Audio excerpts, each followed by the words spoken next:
بسم الله الرحمن الرحيم. هل أتى على الإنسان حين من الدهر لم يكن شيئا مذكورا إنا خلقنا الإنسان من نطفة أمشاج نبتليه فجعلناه سميعا بصيرا إنا هديناه السبيل إما شاكرا وإما كفورا إنا أعتدنا للكافرين سلاسل وأغلالا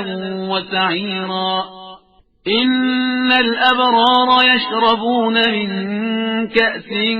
كان مزاجها كافورا عينا يشرب بها عباد الله يفجرونها تفجيرا يوفون بالنذر ويخافون يوما كان شره مستطيرا ويطعمون الطعام على حبه مسكينا ويتيما وأسيرا إنما نطعمكم لوجه الله لا نريد منكم جزاء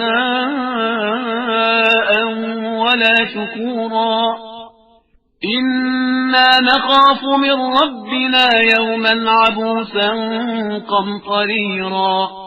فوقاهم الله شر ذلك اليوم ولقاهم نضرة وسرورا وجزاهم بما صبروا جنة وحريرا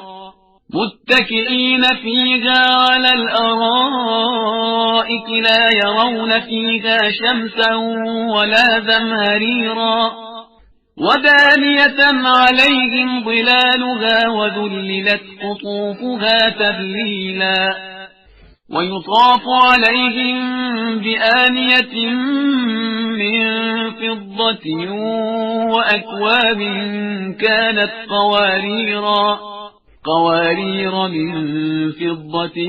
قدروها تقديرا ويسقون فيها كأسا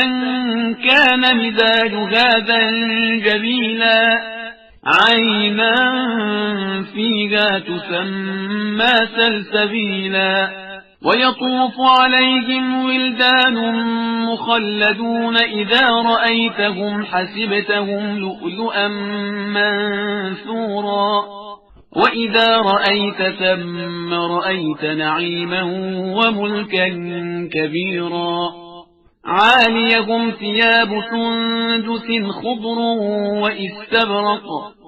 وحلوا أساور من فضة وسقاهم ربهم شرابا طهورا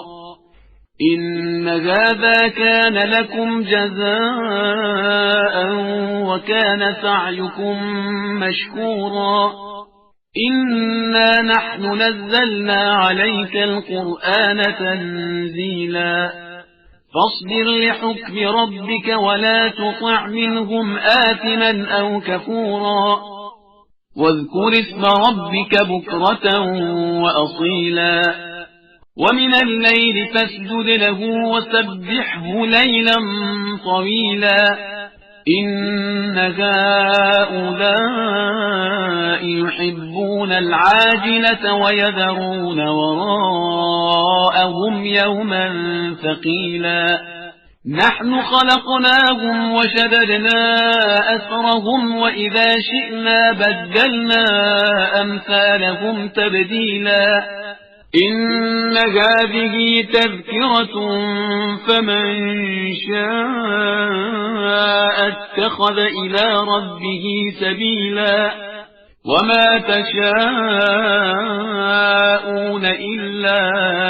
أن يشاء الله إن الله كان عليما حكيما يدخل من يشاء في رحمته والظالمين أعد لهم عذابا أليما